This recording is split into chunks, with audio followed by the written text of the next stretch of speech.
أعوذ بالله من الشيطان الرجيم بسم الله الرحمن الرحيم فلما دخلوا على يوسف آوى إليه أبويه وقال ادخلوا مصر إن شاء الله آمنين ورفع أبويه على العرش وخروا له سجدا وقال يا أبت هذا تأويل رؤياي من قبل قد جعلها ربي حقا وقد أحسن بي إذ أخرجني من السجن وجاء بكم من البدو من بعد أن نزغ الشيطان بيني وبين إخوتي إن ربي لطيف لما يشاء إنه هو العليم الحكيم صدق الله العظيم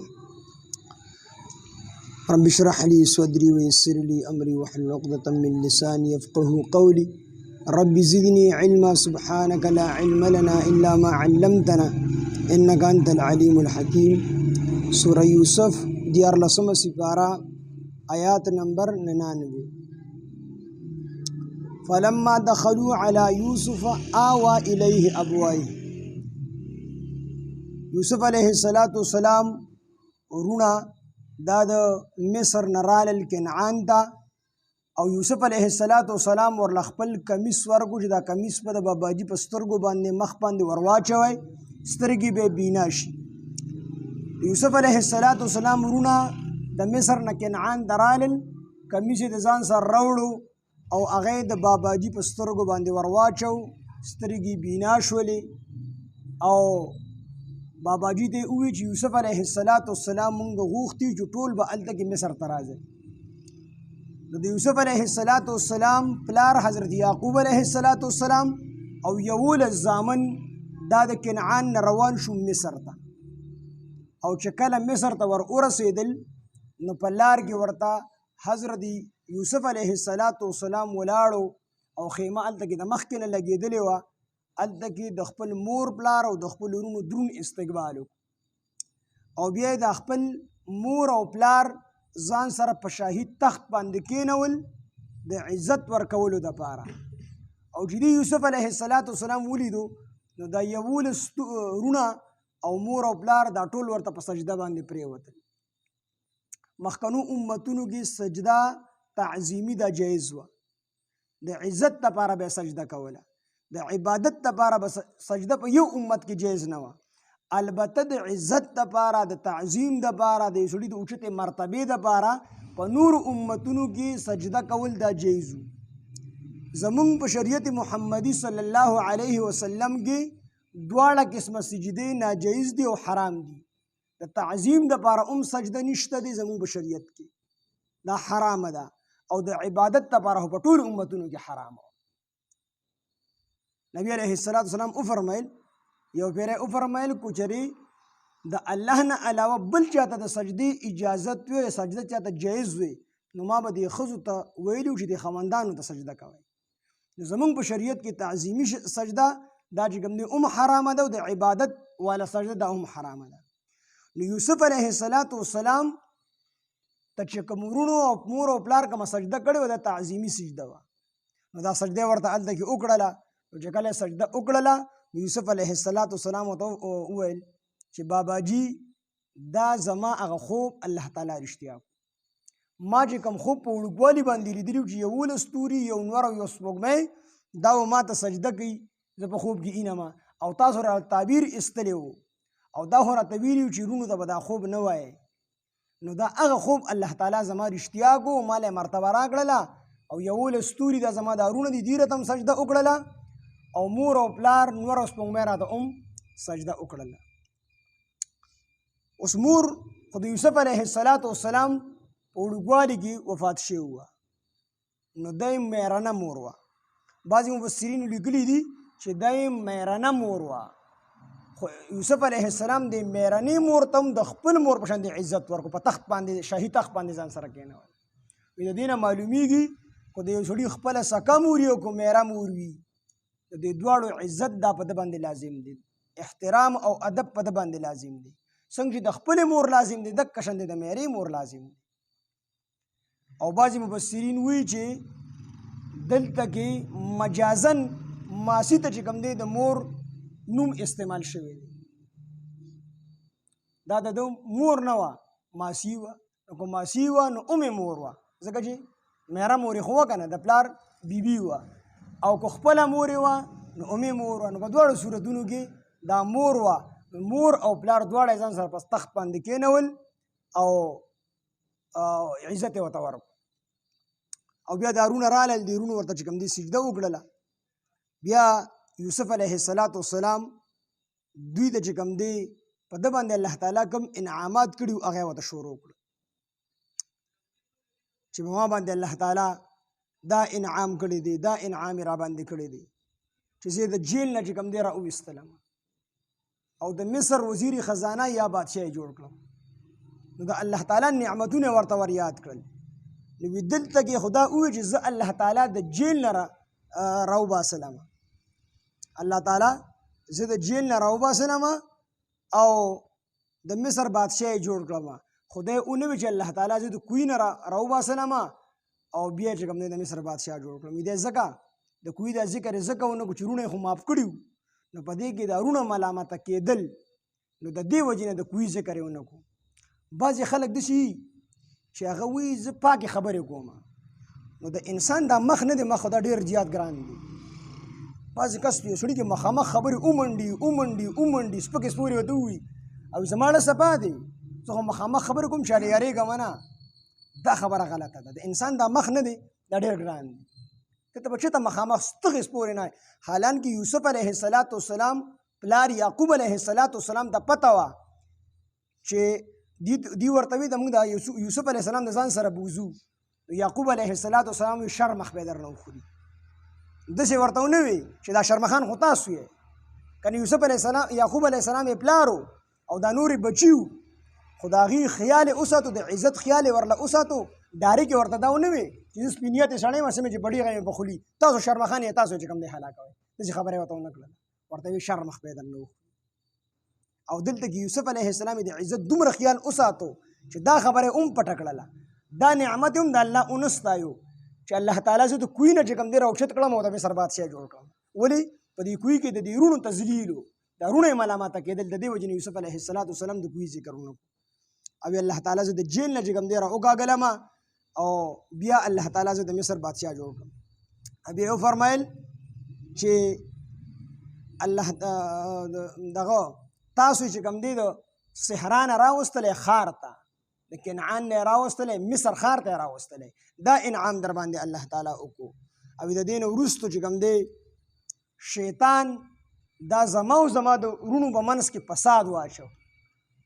مطلب دشمني جوړه کړله نو د دې دشمنۍ نسبت یې وروڼو طرف ته ونه کړو شیطان ته یې وکړو د دې وجې نه چې زما د وروڼه دا ملامته نه شي او د هغې نه وروسته بیا دعاګانې کړي دي چې یا الله پاکه ما ته الله تعالی چې کوم دی ما ته بادشاهي راکړه د بادشاهۍ څه حصه یې راته په مصر کې راکړه دا نعمت یې د الله تعالی ذکر کو بیا وفرمیل چې الله تعالی ما ته د خوبونو د تعبیرونو چل وښودو چې دا د تعبیر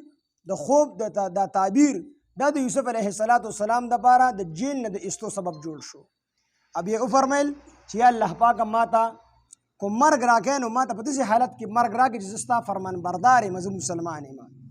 او بیا وفرمیل والحقني بالصالحین الله تعالی ما یو ځای کې د نیکانو سره د صالحانو سره مې یو ځای کې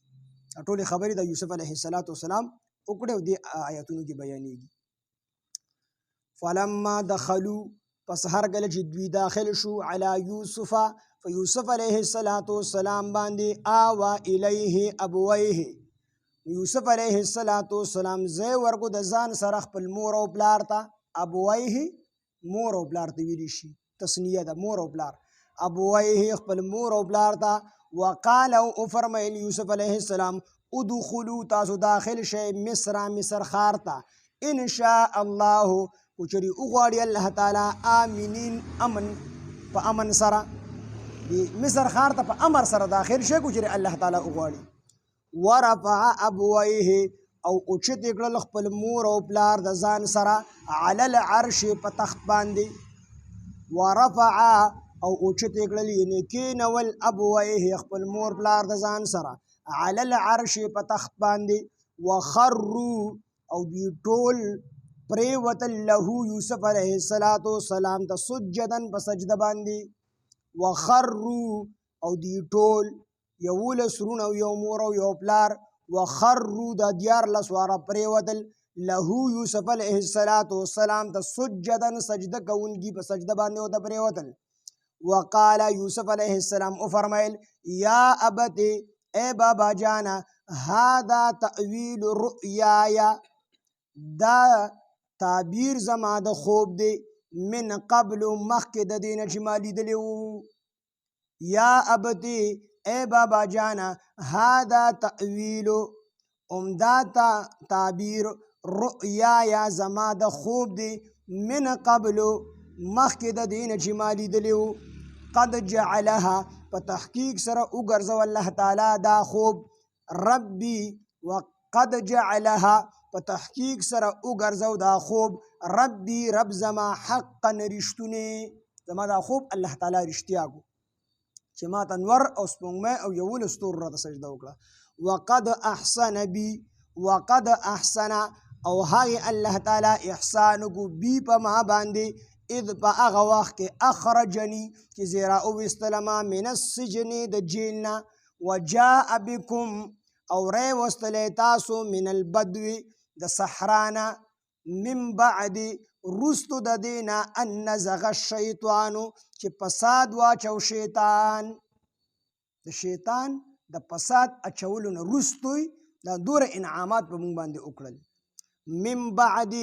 رستو د دې خبرې نه ان نزغ الشیطانو چې فساد جوړ کو شیطان بیني و بین اخوتي په مابین زما کې و بین اخوتي او په مابین زما درونو کې فساد واچو دشمني جوړه کړه د دې دشمنۍ نه وروسته الله تعالی دا انعامات په ما باندې وکړل ان ربي بېشکه رب زما لطیف باریک تدبیر کوونکی دی لما د هغه څه یشاء چې وغواړي الله تعالی باریک باریک تدبیر کوونکی دی دی خو زه وغورځولم په دې نیت باندې چې دی به ختم شي کوی کې یا به په مصر کې خرڅ شي نو نوم نشان به ختم شي خو الله تعالی خپل تدبیر وچله او زه د مصر بادشاه جوړ کړم ان ربي لطیف بېشکه رب زما باریک تدبیر کوونکی دی لما د هغه څه یشاء چې وغواړي انه بېشکه هو العلیم الحکیم هغه پوهه دی او خاوند حکمت دی رب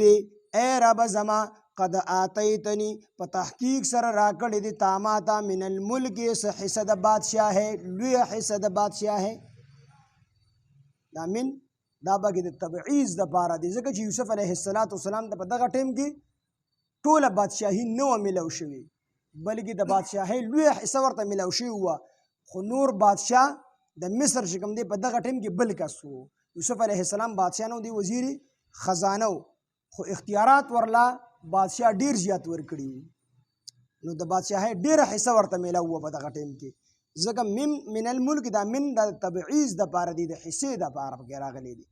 من الملک د بادشاهۍ وعلمتنی او تا راکړي دي ماته من تعویل الاحادیث د خوبونو د تعبیرونو چل وعلمتنی او تا ښودلی دی ماته او تا علم راکړی دی ماته من تعویل الاحادیث د خوبونو د تعبیرونو علم دی راکړی دی فاطر السماوات اے پیدا کوونکي د اسمانونو والارض او د ځمکو انت ولی هم ته زما کارساز یې په دنیا په دنیا کې والآخرت او په آخرت کې توفنی تما وفات کې مسلمن په داسې حال کې چې زه فرمان بردار یم والحقنی توفنی تما وفات کې مسلمن په داسې حال کې دغه سوال پیدا کیږي چې یو سړی د مرګ سوال دا ممنوع دی دا څوک نشي کولی پیغمبر ولې د مرګ سوال کړی دی پیغمبر د مرګ سوال نه دی کړی پیغمبر وی یوسف علیه السلام توفنی تما وفات کې مسلمن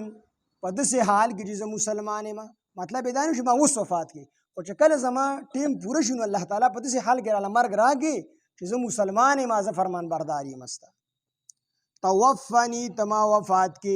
مسلمن په داسې حال کې چې زه مسلمان یم زه فرمان بردار یم والحقني او ما یوځای کې بالصالحین د نیکانو سره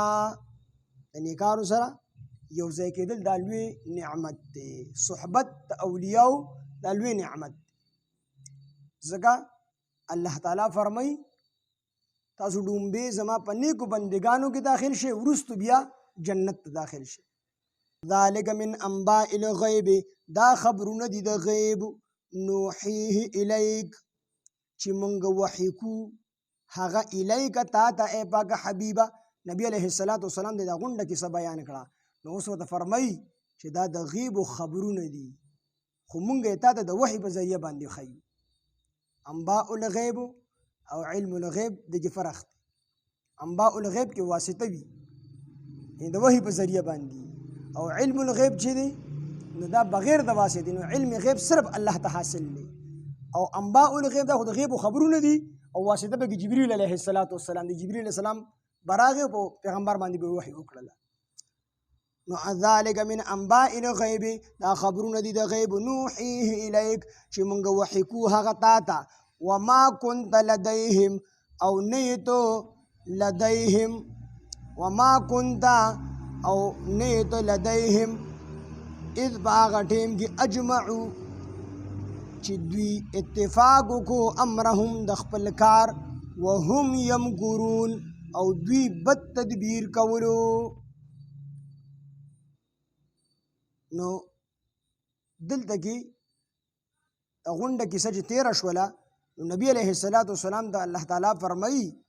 چې دا خبرونه د غیب دي موږ دا ته وحی کړو او تا سره د دې علم نو د دې خبرو علم تا سره نو ځکه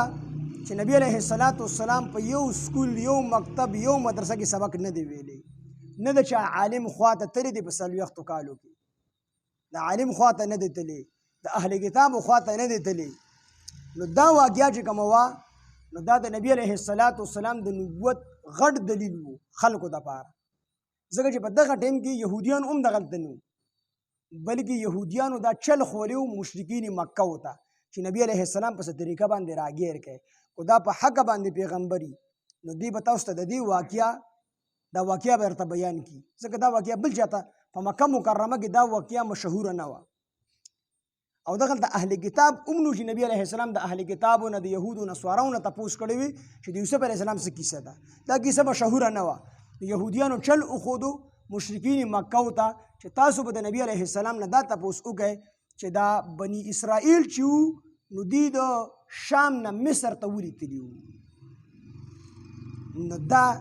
دا سوال به تاسو وکړئ نو دا پوره کیسه ته بیان کړله دا بیا په حقه پیغمبر دی ایمان پرې راوړی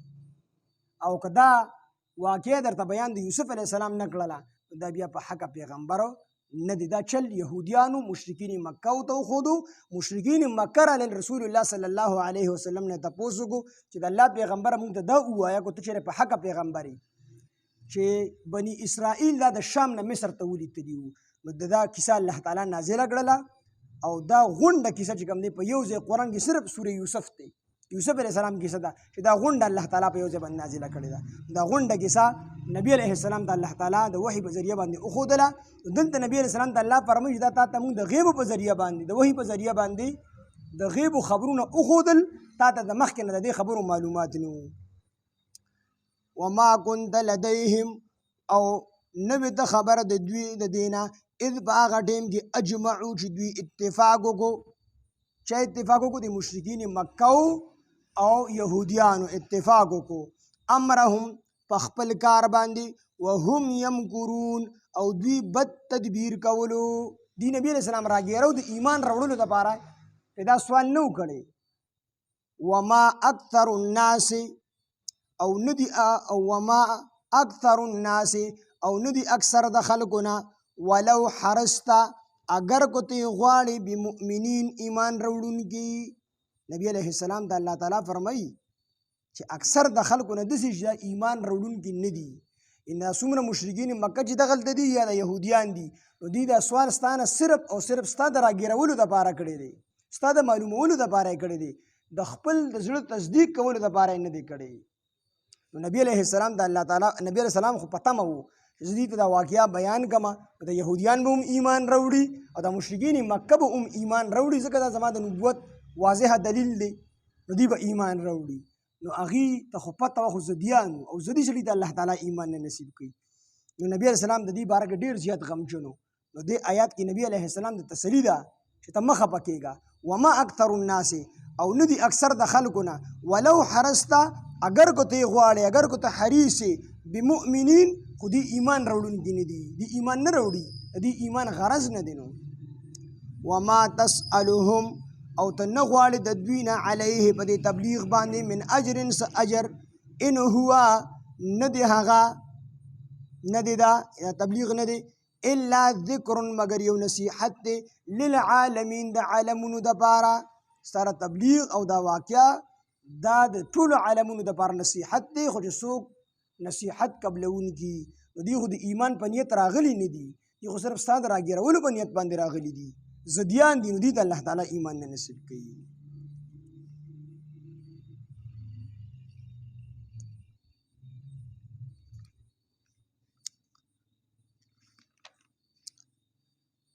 فلما دخلوا پس هر کله چې دوی داخل شو علی یوسف په یوسف علیه السلام باندې، آوا الیه ابویه نو هغه ځای ورکو د ځان سره خپل مور او پلار ته، وقال دخلوا او وی فرمیل داخل شئ، تاسو داخل شئ مصر ښار ته، ان شاء الله آمینین کچرې وغواړي الله تعالی په امن سره. ورفع او اوچت کړل ابویه خپل مور پلار د ځان سره، علی العرش په عرش باندې، په تخت باندې، تخت عرش ویل شي، علی العرش په تخت باندې، وخروا او دوی سجده وکړله له یوسف علیه السلام ته، وخروا او دوی پرېوتل له دته یعنې یوسف علیه السلام ته، سجدا سجده کوونکي، وقال او وفرمیل یوسف علیه السلام یا ابت ای بابا جی، هذا تأویل رؤیای هم دا تعبیر زما د خوب دی، من قبل چې مخکې ما لیدلی و د دې نه، قد جعلها په تحقیق سره وګرځو دا خوب، ربي رب زما حقا رښتونی، وقد احسن او په تحقیق سره هغه احسان وکړو بي په ما باندې، اذ په هغه وخت کې اخرجني چې هغه زه راوکاږلم من السجن د جیل نه، وجاء بكم من البدو او تاسو یې راوستلی د صحرا نه، من بعد وروستو د دې نه ان نزغ الشیطانو چې فساد واچو شیطان، بیني و بین اخوتي په مابین زما کې او په مابین زما د ورونو کې، ان ربي لطیف بېشکه رب زما باریک تدبیر کوونکی دی، لما د هغه څه یشاء چې وغواړي، انه هو العلیم الحکیم او بېشکه هغه پوخه دی او خاوند حکمت دی. ربي اے رب زما قد آتیتنی په تحقیق سره تا راکړی دی ما ته من الملک لویه حصه د بادشاهۍ نه، وعلمتنی او تا راکړی دی ما ته، وعلمتنی او تا علم را کړی دی ما ته، من تأویل الاحادیث د خوبونو د تعبیرونو، فاطر السماوات والارض اے پیدا کوونکي د اسمانونو او د ځمکو، انت ولی فی الدنیا هم ته زما کارساز یې په دنیا کې، والآخرت او په آخرت کې، توفنی ته ما ته مرګ راکړې، مسلمن په داسې حالت کې چې زه مسلمان فرمان بردار یم، والحقني او ته ما یو ځای کې بالصالحین د نیکانو سره، ذلک من انباء الغیب دا خبرونه د غیب دي، نوحیه الیکا چې مونږ یې وحی کو تا ته پاکه حبیبه، وما كنت لدیهم او نه وې ته د دوی سره، اذ په هغه وخت کې اجمعو چې دوی اتفاق وکړو، دوی جمع شول، امرهم په خپل کار باندې، وهم یمکرون او دوی بد تدبیر کولو، ستا د راګیرولو. دي چې صلاح وکړه چې نبی اسلام نه دا سوال وکړي دا ستا د راګیرولو دپاره کړی و، بد تدبیر یې کړی و. وما اکثر الناس او نه دي اکثر د خلکو نه، ولو حرست اگر کو ته حریص د دوی په ایمان باندې، بمؤمنین خو دوی ایمان راوړونکي نه دي، وما تسألهم او ته نه غواړې د دوی نه علیه په دې تبلیغ باندې، من اجر څه اجر څه معاوضه څه پیسې، ان هو نه دی دا الا ذکر للعالمین مگر یو نصیحت دی د عالمونو دپاره. سبحان الله وبحمده سبحانك اللهم بحمدك نشهد أن لا إله إلا أنت نستغفرك ونتوب إليك. سبحان ربك رب العزة عما يصفون وسلام على المرسلين والحمد لله رب العالمين.